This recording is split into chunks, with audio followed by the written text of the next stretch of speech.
बिस्मिल्लाहिर्रहमानिर्रहीम।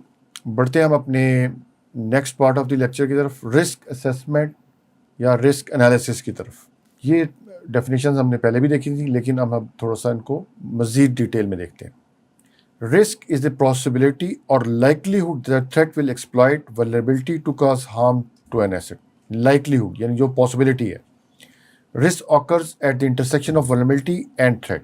A vulnerability that does not have a corresponding threat does not represent a risk, and a threat that does not have corresponding vulnerability does not pose a danger either. ये बात आपको समझनी बहुत ज़रूरी है। अगर एक vulnerability एग्जिस्ट कर रही है लेकिन वो एक्सप्लॉयटेबल नहीं है तो फिर उससे कोई फ़र्क नहीं पड़ता। मिसाल के तौर पे अगर आपका एक स्टैंड अलोन सिस्टम है जिसका जो ऑपरेटिंग सिस्टम है वो पैच नहीं है या आउटडेटेड है, लेकिन आपने उस सिस्टम को इंटरनेट पे नहीं लगाना या किसी लोकल एरिया नेटवर्क पे नहीं लगाना, तो वो वल्नरेबिलिटी तो एग्जिस्ट कर रही है लेकिन वो एक्सप्लॉइट नहीं हो सकेगी जब तक कोई एक्सटर्नल कनेक्टिविटी एक्स्टेब्लिश नहीं होगी। सिमिलरली अगर आपने उसमें कोई यूएसबी नहीं लगानी या कोई सीडी ड्राइव नहीं लगानी, तब भी वो एक्सप्लॉइट नहीं हो सकेगी। तो ये अगर वो वल्नरेबिलिटी एक्सप्लॉइटेबल होगी तभी वो रिस्क कॉज करेगी। ठीक है, तो ये समझना ज़रूरी है। और ये डायग्रामा जिस आप देख रहे हैं कि थ्रेट है, वल्नरेबिलिटी और इनके इंटरसेक्शन के ऊपर रिस्क है।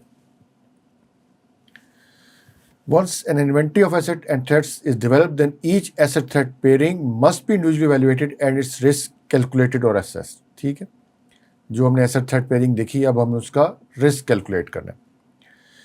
तो the goal of risk assessment is to identify risk based on asset threat pairing, यानी ये वल्नरेबिलिटीज़ हैं, ये थ्रेट है, कौन सी वल्नरेबिलिटीज़ एक्सप्लॉयटेबल हैं जिनको थ्रेट उन वल्नरेबिलिटीज़ को एक्सप्लॉयट करके आपके सिस्टम को हार्म पहुंचा सकता है, वो आपके लिए रिस्क है। बेसिकली दो किस्म की रिस्क असेसमेंट मेथडोलॉजीज़ हैं, एक को हम क्वांटिटेटिव रिस्क असेसमेंट कहते हैं और दूसरे को हम क्वालिटेटिव रिस्क असेसमेंट कहते हैं। क्वांटिटेटिव जो है वो रियल डॉलर वैल्यूज़ में एसेट की असेसमेंट करती है, it is based on mathematical calculation, जबकि क्वालिटेटिव है साइंस सब्जेक्टिव और intangible values to loss of an asset at takes into account perspectives होगी, फीलिंग्स होगी, इंट्यूशन होगी, आइडियाज़ होगी, कोई हिस्टोरिकल डाटा भी लिया जा सकता है। Most environments employ hybrid of both risk assessment methodologies. सबसे पहले हम देखते हैं क्वालिटेटिव रिस्क एनालिसिस क्या होती है। फॉर एग्जांपल आपका एक लैपटॉप है, सबसे पहले what is the probability of a theft और मिसप्लेसमेंट। ठीक है, I would consider it a possibility और लाइकलीहुड, ये हो सकता है। What are the consequences of its occurrence?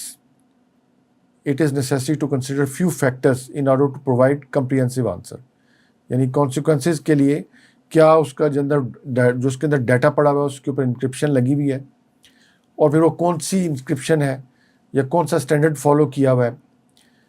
जिस तरह हमने पॉलिसीज़, प्रोसीजर्स, गाइडलाइंस और स्टैंडर्ड्स पढ़े थे, उसमें अगर आपने कोई इंक्रिप्शन का स्टैंडर्ड डिफाइन किया हुआ तो क्या वो उसने इम्प्लीमेंट किया हुआ है। इज़ देयर सेंसिटिव और पर्सनली आइडेंटिफाइड इंफॉर्मेशन, PII कोई उसमें है, कुछ सेंसिटिव डाटा है। तो ये इस तरह के कुछ फैक्टर्स हम देखेंगे कि उस पर पासवर्ड लगा हुआ था और क्या क्या सिक्योरिटी मेजर्स थे। Assuming it is likely and relatively significant matter. ठीक है, this places the loss to a high risk classification. कैसे कि आप एक साइट पे मैट्रिक्स देख रहे हैं, फॉर एग्जांपल कि वो थ्रेट लाइकली है, अगर मैं लाइकली की कैटेगरी में कंसिडर करता हूँ, और माइनर भी है उसकी जो कॉन्सिक्वेंस है, तो रिस्क कैटेगरी उसकी हायर में है। ठीक है, ये नीचे आप देख सकते हैं। और ये मैट्रिक्स हर ऑर्गेनाइजेशन अपने मुताबिक बना सकती है, वो उसको कोई और वैल्यू दे सकती है, एक्सट्रीमली लो भी दे सकती है, लो दे सकती है। यानी ये एक क्वालिटेटिव मेथड का एक जनरल तरीका बताया गया कि ये आपने H लाइकली है और माइनर है H है। अगर लाइकली है और मेजर है तो E आ गया, E का नीचे देखें तो ये एक्सट्रीम हाई रिस्क है। ठीक है, अगर ऑलमोस्ट सर्टेन है और फिर कैटास्ट्रॉफिक है तो फिर भी ई आ गया। तो ये सारे आपको डार्क ब्लू में ई नज़र आ रहे हैं, लाइट ब्लू में सारे हाई नज़र आ रहे हैं, फिर उससे लाइटर कलर में मीडियम नज़र आ रहे हैं और फिर लो कैटेगरी नज़र आ रही है। इस तरह आप बेस्ड ऑन इंटरव्यूज़, कुछ सर्वेज करके कोई कि या इसके लॉस होने से हमें ये नुकसान हो सकता है, या जिस तरह हमने वो CIA की असेसमेंट का एक मेथोडोलॉजी देखी थी वो वाली अप्लाई करके हम इसकी कॉन्सिक्वेंस और लाइक्लीहुड को बेसिकली इसका हम रिस्क फैक्टर निकाल सकते हैं। अब हमने अगर इसका रिस्क फैक्टर निकाल लिया है कि ये हाई है, तो अब हमने देखा अगर उस लैपटॉप के ऊपर सपोज के इंक्रिप्शन नहीं लगी हुई थी और हमने उसके ऊपर अब हाई, हमने जब ये कॉन्सिक्वेंस और लाइक्लीहुड देखा और इसकी रिस्क की वैल्यू हाई आई, अब हम कहते हैं कि इस पर हम ये स्टैंडर्ड अप्लाई कर देते हैं इंक्रिप्शन का। तो जब हमने वो इंक्रिप्शन का स्टैंडर्ड उस पर अप्लाई कर दिया तो उसकी कैटेगरी हाई से मीडियम चली गई या मीडियम से लो चली गई अगर हमने उसको कोई स्ट्रॉन्ग पासवर्ड लगा दिया। फिर अगर हमने उस पर कोई फिज़िकल सिक्योरिटी मैकेनिज़्म लगा दिया तो उसकी मज़ीद मीडियम से लो चली गई, या हमने कोई उसकी ऐसे अकाउंटेबिलिटी लगा दी कि अगर वो ऑफिस से बाहर जाएगा तो वो उसकी प्रॉपर एक प्रोसीजर फॉलो करेगा, जैसा पॉलिसीज प्रोसीजर स्टैंडर्ड। वो प्रोसीजर ये होगा कि उसने पहले इजाज़त लेनी है, फिर उसको सिक्योर रखना है, उसको लॉक एंड की में रखना है, उसको अनअटेंडेड नहीं छोड़ना, जब काम ख़त्म होगा तो उसको वापस आके ऑफिस में जमा करा देना है। तो ये सारे प्रोसीजर अगर हमने डिफ़ाइन कर दिए और वो प्रोसीजर उसने अडॉप्ट कर लिया तो वो फिर भी उसकी कैटेगरी हाई से मीडियम या लो की तरफ मूव कर जाएगी।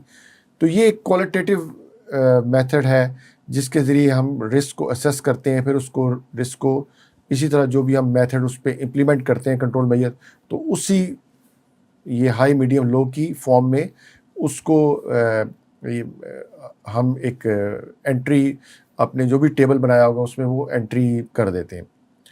उसको हम ज़रा एक रिस्क असेसमेंट की एक एग्जांपल भी देखते हैं क्वालिटेटिव की।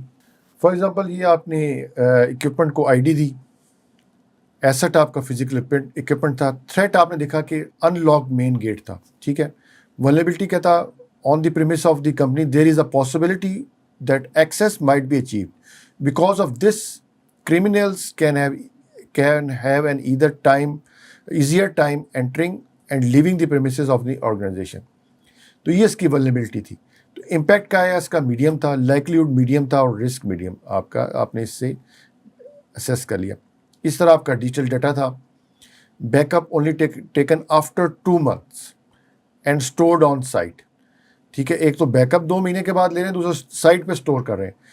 तो not having full incremental backup that could result in data being irreversibly lost. पहले तो ये कि आपका जब भी डाटा लॉस होगा तो 2 महीने का डाटा आपका चला जाएगा, तो ये एक बहुत बड़ी वल्नरेबिलिटी है।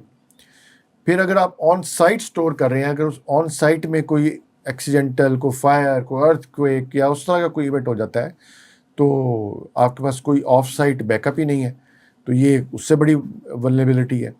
तो इस तरह आप ये एक लिस्ट बनाते जाते हैं एसेट्स के ऊपर। ये हम ISO 27001 में जाके देखेंगे कि वो जो कंट्रोल्स हैं या उनको किन कैटेगरी पीपल्स हैं, ऑर्गेनाइजेशन कंट्रोल्स हैं, ये किन कैटेगरीज में हम जाके कंट्रोल्स को इम्प्लीमेंट करते हैं। तो वो एक अच्छा आपके पास एक मैट्रिक्स उस वक्त आपको ज़्यादा बेहतर इसकी understanding. But for the now आप ये देख लें कि आपका एसेट था, आपने उसका थ्रेट देखा, उसकी वल्नरेबिलिटी देखी। ये तो पहले भी हमने एसेट थ्रेट वल्नरेबिलिटी या एसेट थ्रेट पेयरिंग की थी।